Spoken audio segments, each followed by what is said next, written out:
प्यारे बच्चों, अब हम लोग आगे के चैप्टर में चलते हैं और उस चैप्टर का नाम है खनिज संसाधन। इससे पहले भूमि संसाधन, कृषि संसाधन और संसाधन क्या है इसके बारे में जानकारी प्राप्त किए हैं। तो अब अगला जो चैप्टर आता है भूगोल के अंतर्गत वो चैप्टर है खनिज संसाधन। तो सबसे पहले हम ये जानते हैं कि खनिज क्या है। खनिज के अंतर्गत भूगर्भ से खोदकर निकाले गए ऐसे प्राकृतिक पदार्थ या प्रकृति के द्वारा निर्मित जो या प्रकृति की विभिन्न प्रकार की प्रक्रियाओं के द्वारा प्राप्त जो पदार्थ होता है या चीज होता है उसको खनिज कहा जाता है। भूगोल की भाषा या भारतीय जो कानून या भूगोलवेत्ताओं के द्वारा खनिज का तात्पर्य यही निकाला गया है कि किसी भी ऐसे स्थान जहां से खनन कार्य के द्वारा, चाहे वो ड्रिल के माध्यम से हो या खुदाई के माध्यम से हो, चाहे वो खुले गर्त वाला हो, किसी भी प्रकार से जिसको शासकीय मान्यता प्राप्त होता हो और ऐसे निकाले गए जो खनिज पदार्थ के अंतर्गत आता है लौह अयस्क है, तांबा है, बॉक्साइट है, चूना पत्थर है, कोयला है। इसके साथ साथ बहुत सारे जो ईंधन, खनिज तेल और प्राकृतिक गैस, ऐसे बहुत सारे जो खनिज के अंतर्गत आता है जिसको खनन प्रक्रिया के द्वारा प्राप्त किया जाता है या खुदाई करके उसको बाहर निकाला जाता है,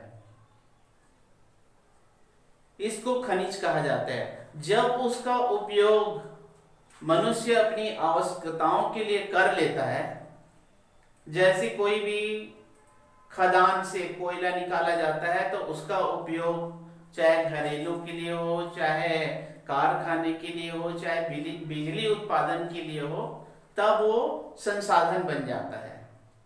जब तक के उस वस्तु को मानव अपने उपयोग में नहीं लेता तब तक वो संसाधन नहीं बनता। जब वो अपनी आवश्यकता के अनुसार से उसका उपयोग करता है तभी से वो संसाधन कहलाता है। तो वैसे ही ये खनिज जब उसका खनन कार्य करके उस खनिज को निकाल लिया जाता है और उसका उपयोग विभिन्न प्रकार के वस्तुओं के निर्माण के लिए या कार्यों में लगाया जाता है तो वो खनिज संसाधन कहलाता है।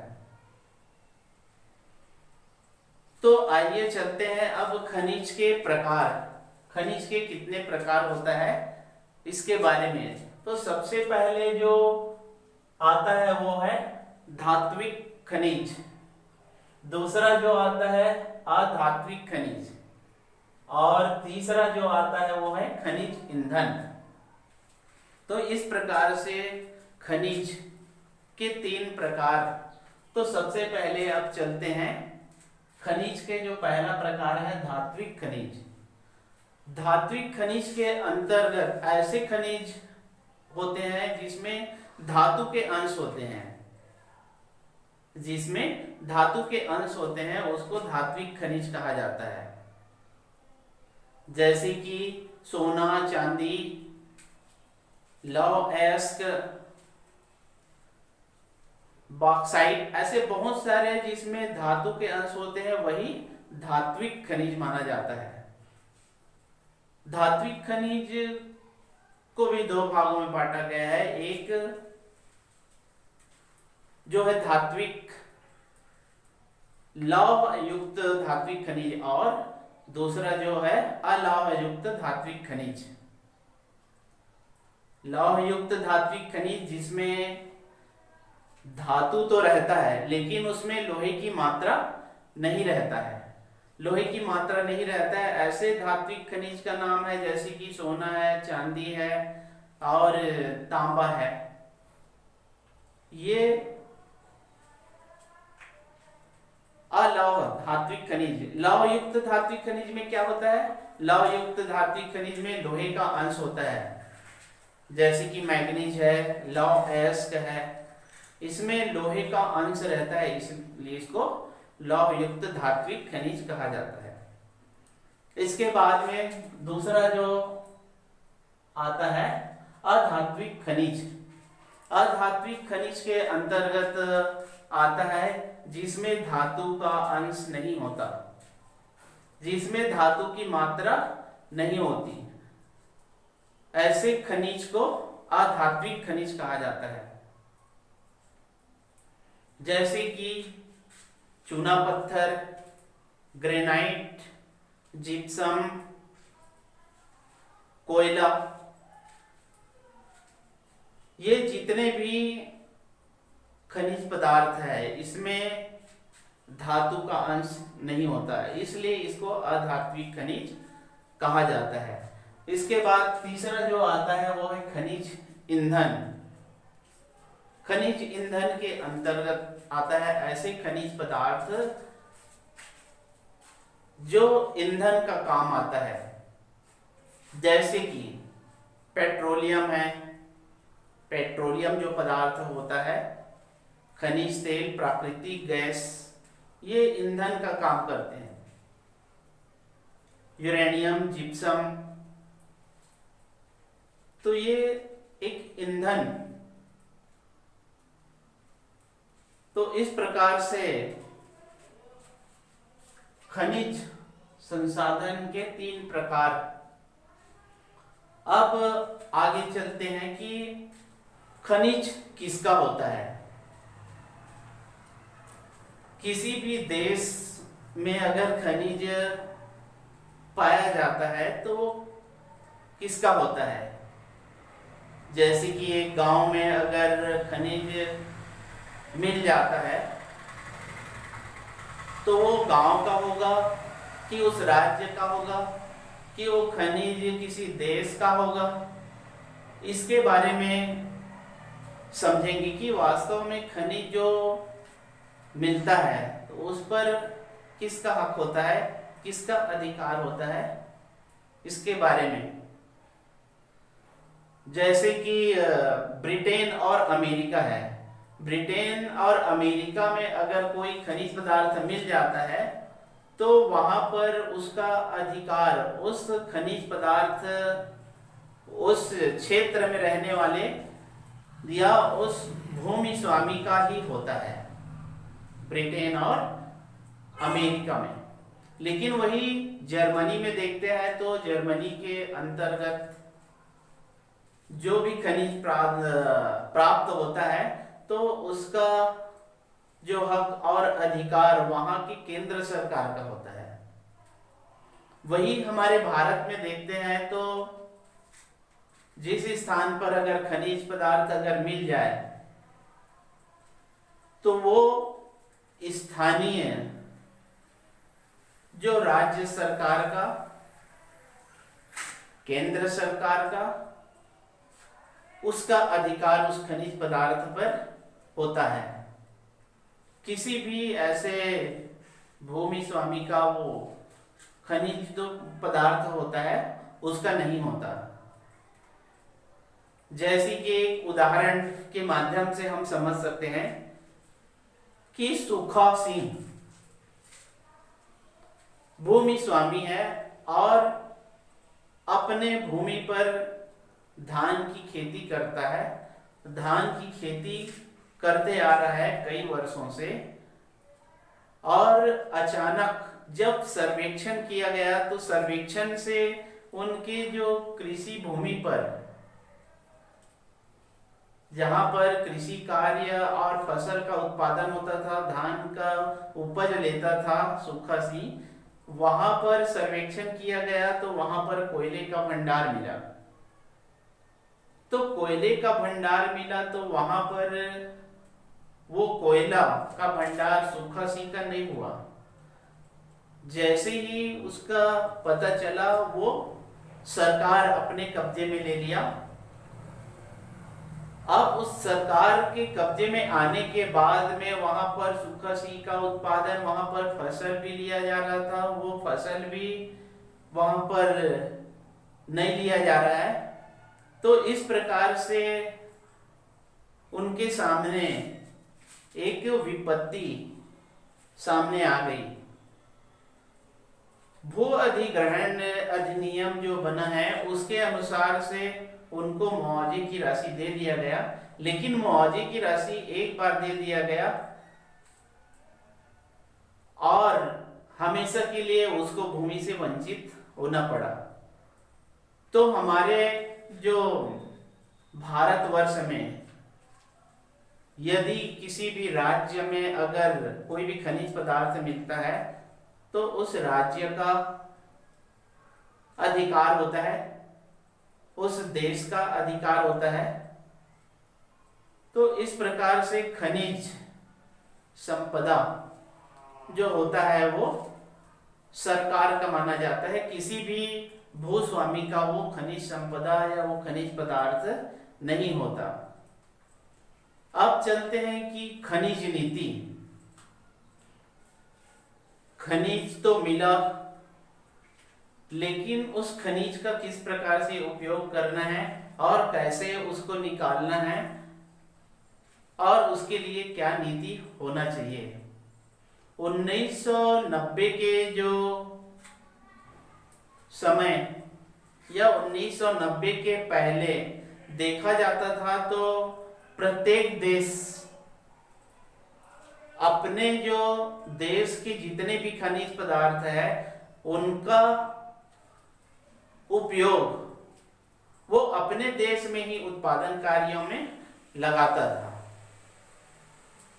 जैसे कोई भी खनिज पदार्थ मिला, लौह अयस्क मिला, तो उस लौह अयस्क से कोई भी वस्तु निर्मित करना है तो अपने ही देश के कारखानों में उसको लगाता था। लेकिन जब वैश्वीकरण 1990 के बाद में वो तेजी से वैश्वीकरण की ओर आगे बढ़े, वैश्वीकरण मतलब एक देश से दूसरे देश के साथ में संपर्क जैसे ही बढ़ा, तो संपर्क बढ़ने के बाद में फिर जो देश अपने ही देश के खनिज पदार्थ को अपने ही देश में खपत करता था, वैश्वीकरण बढ़ने के बाद में सारे देश ने ये फैसला किया कि अपने देश के खनिज पदार्थ को कोई दूसरा देश या बहुराष्ट्रीय कंपनियां या निजी कंपनियां को दे दिया जाए। तो इसके अंतर्गत बड़े बड़े जो देश थे वैश्वीकरण के अंतर्गत, ऑस्ट्रेलिया है, कनाडा है, दक्षिण अफ्रीका है, चीन है, ऐसे बहुत सारे देशों ने अपने जो देश में खनिज पदार्थ का दोहन करने के लिए दूसरे अन्य निजी कंपनी है या बहुराष्ट्रीय कंपनियों को आमंत्रित करने लग गई, ताकि विदेशी कंपनी यहां पर आकर पूंजी लगाए और वहां के श्रमिकों को लगाकर वो वहां पर कारखाना के द्वारा उत्पादन कार्य कर सके। तो इस प्रकार से समस्त देशों ने मिलकर आपस में यही समझौता किया कि एक देश दूसरे देश में जाकर वहां की जो कच्चे माल का उपयोग, वहां के श्रमिकों का उपयोग और अपने खुद के पूंजी लगाकर अपने देश की तकनीकी को लगाकर वहां पर उत्पादन कार्य करे, ताकि उस एक गरीब देश है या एक पूंजी जिसके पास नहीं है वहां पर जाकर वो कोई वस्तु का उत्पादन करे और वहां के लोगों को रोजगार मिल सके। तो इस दिशा में आगे बढ़े। उसी दिशा में भारत में भी आर्थिक उदारीकरण 1991 में लागू कर दिया गया।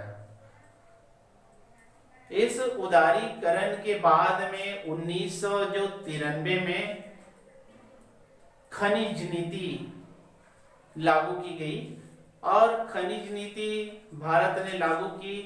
उसका प्रमुख जो उद्देश्य ये था कि हमारे पास में वो संसाधन नहीं है, वो तकनीकी नहीं है, और वो पूंजी हम लगा नहीं सकते। इसलिए अब ऐसी स्थिति आ गई है कि किसी निजी क्षेत्र को दे दिया जाए या किसी बहुराष्ट्रीय कंपनियों को आमंत्रित कर लिया जाए, ताकि वो अपनी पूंजी लगाए, अपने तकनीकी का सहायता करके यहाँ पर उद्योग स्थापित कर सके, और उससे सरकार को या उस देश को राजस्व की प्राप्ति भी हो जाए, रोजगार की भी प्राप्ति हो जाए। तो भारत ने भी सोचा और इसी खनिज नीति के आधार पर वो विदेशों को आमंत्रित किया, ताकि उनके देश में जो खनिज संपदा है उनका सही उपयोग हो सके। वो तो खुद कर नहीं पा रहे हैं, तो उससे बहुत सारे नुकसान उनको उठाना पड़ रहा है। इसलिए दूसरे जो निजी कंपनी है या बहुराष्ट्रीय कंपनियों को आमंत्रित किया और एक नया खनिज संशोधन अधिनियम पारित किया 1994 में, 1999 और 2008 में संशोधन करके खनिज के संबंध में दूसरे देशों को आमंत्रित किया, और दूसरे देश आकर हमारे भारत में भी कई कंपनियां स्थापित की, और वहां पर लोगों को रोजगार मिला, उस देश के राजस्व में वृद्धि हुई। तो ऐसे कई नामी कंपनियां यहाँ पर आकर विदेशी, फ्रांस है, इटली है, सोवियत रूस है, चीन है, ऐसे बहुत सारे विदेशी कंपनियां यहाँ पर आकर हमारे देश के संसाधनों का उपयोग, हमारे देश के भूमि का उपयोग करके यहाँ पर लोगों को रोजगार दिया। तो इस प्रकार से खनिज संसाधन का उपयोग, यही सब संशोधन होने के कारण आज हमारे भारत के जो खनिज का उपयोग हो रहा है। हमारे जो भारत कहा जाता है कि खनिज संपदा की दृष्टि से एक धनी देश है, लेकिन उसके उपयोग की दृष्टि से देखा जाता है तो निर्धन देश है।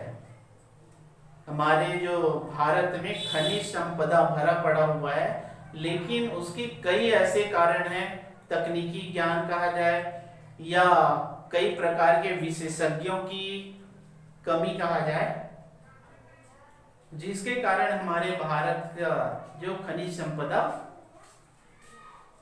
सही तरीके से उपयोग नहीं हो पा रहा था। जब से विदेशी कंपनी या निजी कंपनियों को दिया गया, सरकारी कंपनी तो कर ही रहे, लेकिन निजी कंपनी और बहुराष्ट्रीय कंपनी के आने से आज भारत को राष्ट्रीय जो आय में वृद्धि हो रही है।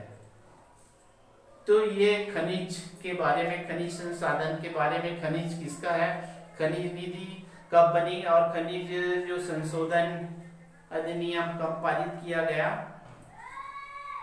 और किस प्रकार से आज ये सारे कार्यों से आज हमारा भारत भी विकसित राष्ट्र की ओर आगे बढ़ रहा है। अगला जो चैप्टर में और समझेंगे महत्वपूर्ण बातों को। धन्यवाद।